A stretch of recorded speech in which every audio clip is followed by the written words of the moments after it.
Imagine being born on a tiny island, being mocked for your accent, having almost no friends, and then one day, you conquer most of Europe. Sounds impossible, right? But that's exactly what happened to a young boy named Napoleon Bonaparte, the man who would become one of history's greatest military geniuses. And trust me, his story is far crazier than most movies. The year was 1769. On the Mediterranean island of Corsica, a boy named Napoleon Bonaparte was born. Ironically, Corsica had only recently been conquered by France. This meant Napoleon grew up feeling caught between two worlds. He wasn't fully French, but he wasn't fully independent either. His family wasn't rich. In fact, compared to the wealthy nobles of France, they were relatively modest. Still, Napoleon's parents wanted something better for him. At just 9 years old, he was sent to military school in mainland France. And that's where the problems started. His accent was different. His French wasn't perfect. His classmates mocked him constantly. Many saw him as an outsider, a poor island boy who didn't belong. Napoleon responded the only way he knew how. He buried himself in books, while others played games. Napoleon studied history, military tactics, ancient empires, and great conquerors like Alexander the Great and Julius Caesar. Little did anyone know, the quiet boy sitting alone would someday be compared to both of them. For years, Napoleon remained an unknown officer. Then suddenly, France exploded into chaos, and chaos would become Napoleon's greatest opportunity. By the late 1780s, France was facing disaster. The economy was collapsing, food was expensive, people were angry, and many believed the royal family had become completely disconnected from ordinary citizens. Then, in 1789, history changed forever.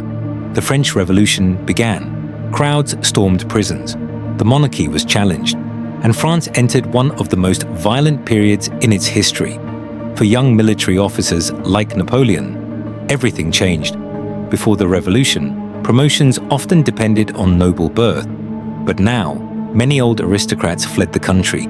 Suddenly, talented officers had opportunities they never would have received before. Napoleon seized that opportunity, and he seized it fast. In 1793, royalist forces captured the city of Toulon and received help from Britain. The revolutionary government needed someone to take the city back. Napoleon proposed an aggressive artillery plan. His strategy worked brilliantly. French forces recaptured Toulon, and for the first time, people began noticing his name. At just 24 years old, Napoleon was promoted to brigadier general. Not bad for the kid everyone laughed at in school. Most generals spend years building a reputation. Napoleon needed only a few battles. Within months, Europe was talking about him, and his enemies were starting to panic. After Toulon, Napoleon's rise became unstoppable. In 1795, Paris faced a major uprising. Thousands of armed rebels marched toward the government. The situation was desperate. Then, Napoleon was given command. His solution? Artillery. Lots of artillery. When the rebels advanced, Napoleon ordered his cannons to fire. The uprising collapsed, the government survived, and Napoleon became a national hero. Soon afterward, he received command of the army of Italy. There was just one problem. The army was a disaster. The soldiers were hungry, poorly equipped, and badly paid. Many expected failure. Instead, Napoleon transformed them. He inspired them with bold speeches, promised victory, promised glory, and most importantly, he delivered. In 1796, Napoleon launched a brilliant campaign across northern Italy. Again and again, he defeated larger enemy armies. His speed shocked Europe. His tactics confused experienced generals. One Austrian commander reportedly couldn't understand how Napoleon seemed to appear everywhere at once.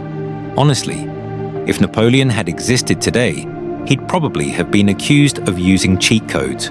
Within a year, the young general had defeated some of Europe's strongest armies. France celebrated him, newspapers praised him, and millions began believing that Napoleon was destined for greatness. But Napoleon wasn't satisfied. He didn't just want military victories. He wanted power, and soon, He would make a decision that would change the course of world history forever. Napoleon had conquered Italy. France adored him. Europe feared him. But Napoleon wanted more. He wanted glory on the scale of Alexander the Great. So he looked toward one of history's oldest lands, Egypt. And that's when things got very interesting. By 1798, Napoleon was France's brightest military star. The government loved his victories, but secretly, many politicians were becoming nervous. Napoleon was becoming too popular, too powerful, too ambitious. So they supported a bold new mission: invade Egypt. The plan was simple: strike at Britain's trade routes and weaken its global empire. Napoleon eagerly accepted.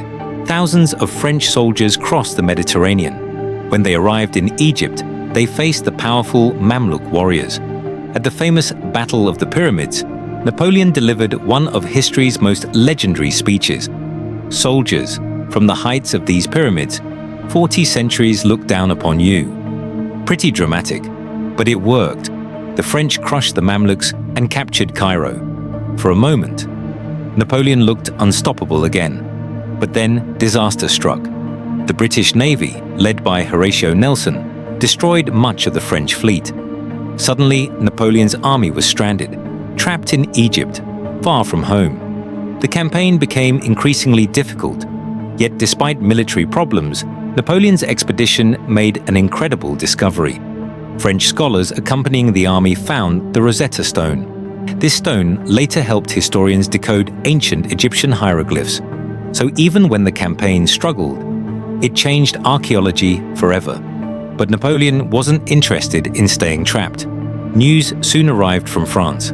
The government was weak, the country was unstable, and Napoleon saw an opportunity, a huge opportunity.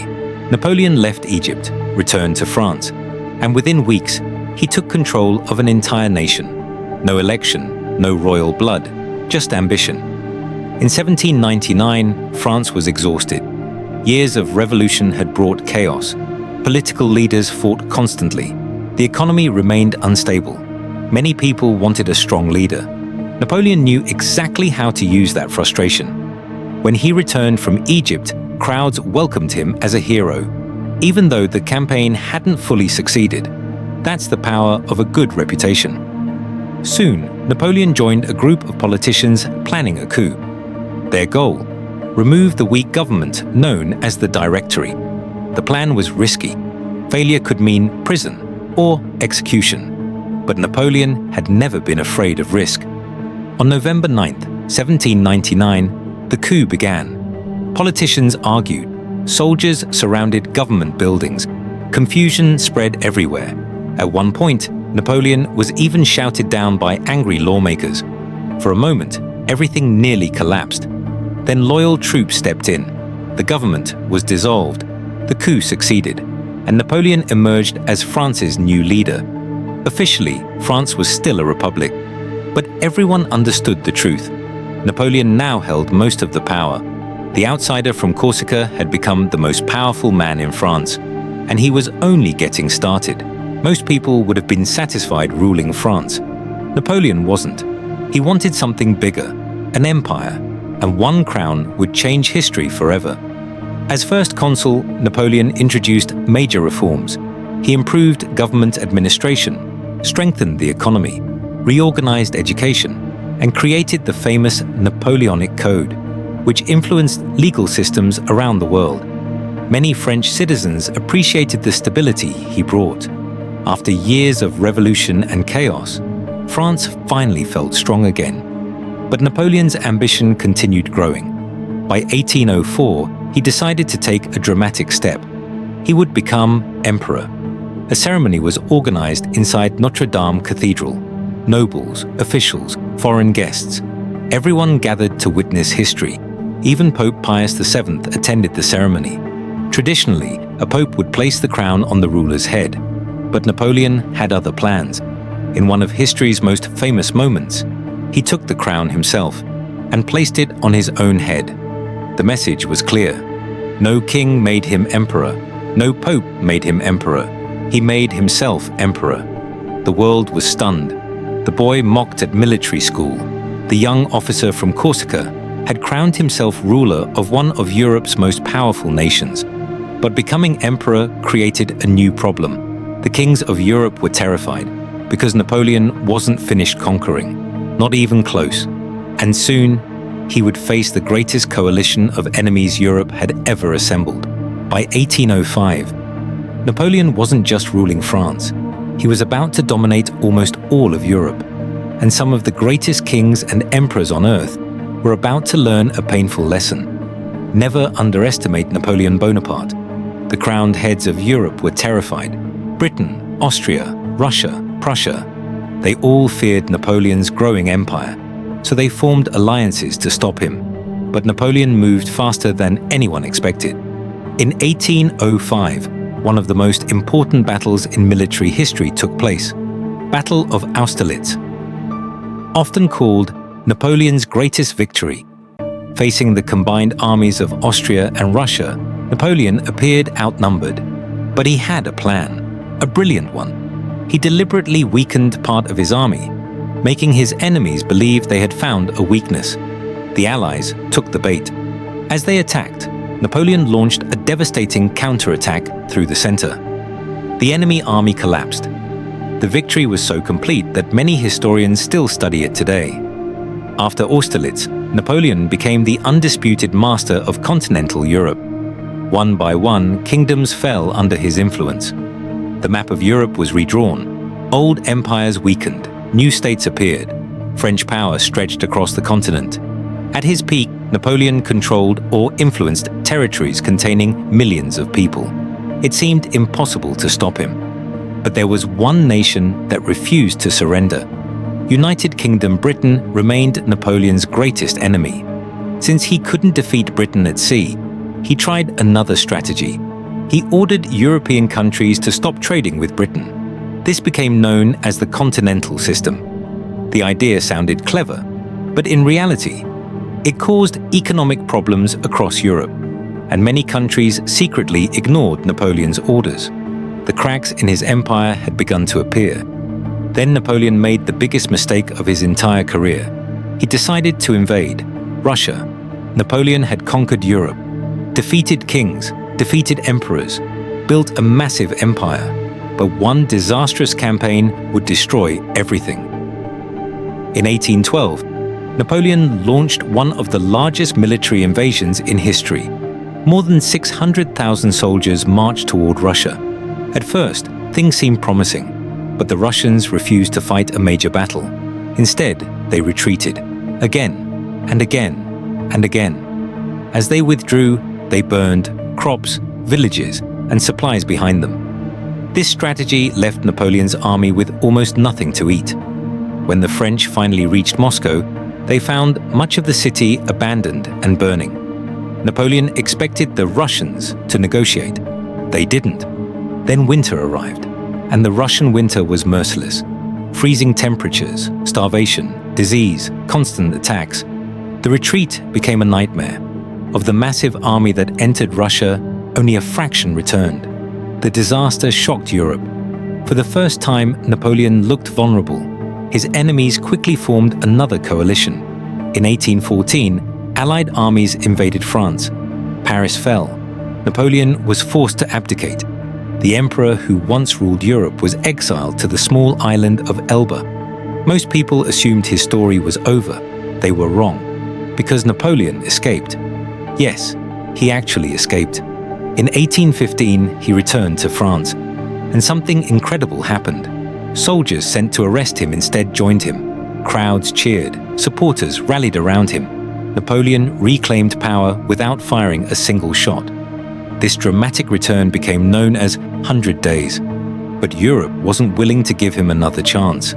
A final coalition gathered against him, and on June 18, 1815, Napoleon fought his last battle, Battle of Waterloo, facing forces led by Arthur Wellesley, Duke of Wellington, and supported by Prussian troops. Napoleon suffered a crushing defeat. The battle ended his empire forever. This time, there would be no comeback. Napoleon was exiled again, but now to a far more remote location, Saint Helena, thousands of miles from Europe. There, isolated from the world he once dominated, Napoleon spent his final years reflecting on his extraordinary life. In 1821, he died at the age of 51. Yet his legacy never disappeared. Some remember him as a dictator, others as a military genius. Many consider him one of the most influential leaders in world history. Even today, more than 200 years later, people still debate the same question. Was Napoleon a hero or a conqueror who reached too far? Perhaps the answer is both, because few individuals have changed history as dramatically as Napoleon Bonaparte. He was mocked as a child, became a general before most people finished their education, crowned himself emperor, conquered Europe, lost everything, returned for one final gamble, and became a legend forever.